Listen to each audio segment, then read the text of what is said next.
বন্ধুরা, আজকে আমি করব কাঁকরোলের নিউ রেসিপি। আর করব ফুলকপি আলু। এদিকে আমি ফুলকপিটাও সিদ্ধ বসায় দিয়েছি, হালকা একটু সিদ্ধ করে নেব ফুলকপি আর আলু। ফুলকপি আলু মাছের মাথা দিয়ে নিউ রেসিপি। আপনারা সাথে থাকবেন, দেখতে থাকবেন। কড়াইটা গরম হয়েছে, কড়াইয়ের মধ্যে এখন দিয়ে দেবো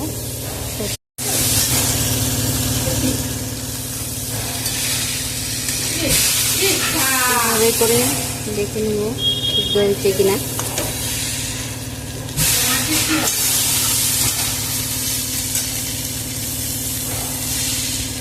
তারপরে দিয়ে দেবো হলুদ,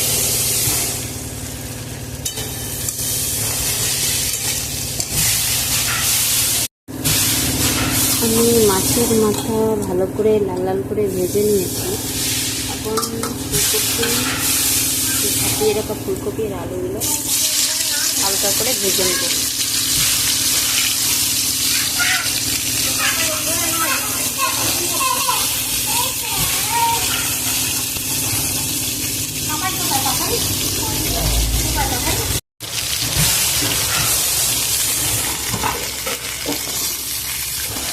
ফুলকপিগুলো এইভাবে করে ভেজে নিয়েছি, তুলে নেব।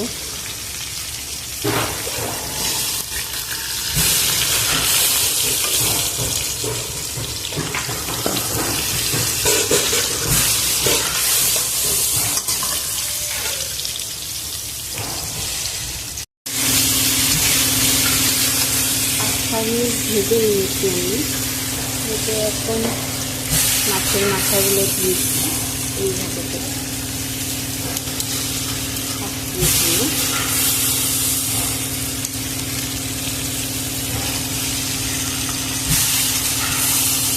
যারা যারা আমার চ্যানেলে নতুন আছেন, আমার কষানো প্রায় শেষ। এখন দিয়ে দেবো জল। তরকারিটা আমি কিন্তু বেশি ঝোল করবো না, একটু হালকা রস টাইপের করবো। আমি অল্প জল দিব, বেশি দিব না।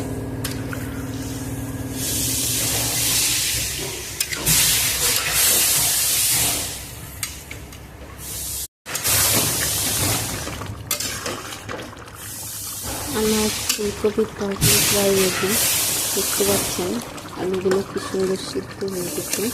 আমি দুই একটা আলু গলিয়ে নিয়েছি, আপনারা অবশ্যই গলিয়ে নেবেন। আর এইখানে ভাজা মশলা, এখন ভাজা মশলা দিয়ে নাড়াচাড়া করে এতটা আমি ভাজা মশলা দিয়ে দিলাম।